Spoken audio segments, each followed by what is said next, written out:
ichi ketishi yomon, qon aralash bo'lgan. Qaysi necha kun bo'ldi ichi ketganiga? Kechadan boshlandi. Kechadan boshlandi. Kecha obeddan keyin kechqurun. Birdan suyuq ketdimi? Yo'q. Bugundan ancha suyuqlashdi, suvli bo'lib. Qon qachon kelib boshladi? Qon aralash bo'lgan. Bugun ertalablardan boshlandi. Ertalabdan emas, Qilinchi. Tiling chiqar. To'lamiz. 2 kundan beri ichi ketgan. Hozir qon aralash yashil bo'lib kelyapti. Bunda kishishni infeksiya bo'lishi mumkin.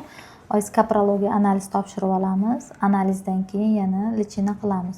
Hozir bularga yotishni buyurdik infeksion больницада, lekin chaqaloqlari bor bo'lgani uchun yotishdan bosh tortdi.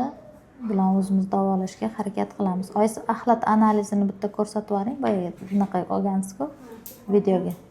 Qon aralashdi. Mana ichi ketishi yomon, qon aralash bo'lgan. O'shani hozir ko'rdik. Lechiniya qilamiz. Birinchi o'rinda dieta qilasiz. Go'sht mahsulotlar, yog'li narsalar bermay turasiz. Guruch qaynatib berasiz, suxarik, suxoy pecheni berasiz, suv ko'proq ichirasiz.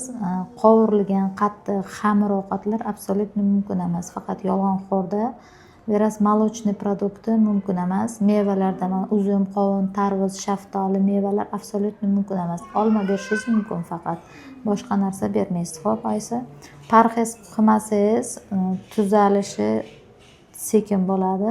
Hamma narsa asosiy parhezda birinchi o'rinda. Любой kasallikda ham parhez. Hozir biz million xil kaplinsa qilsak ham, dori bersak ham, ukol bersak ham parhez qilmadingiz, bola tuzalmaydi. Ahvoli yomonlashib qolsa, больницada yotishingizga to'g'ri keladi.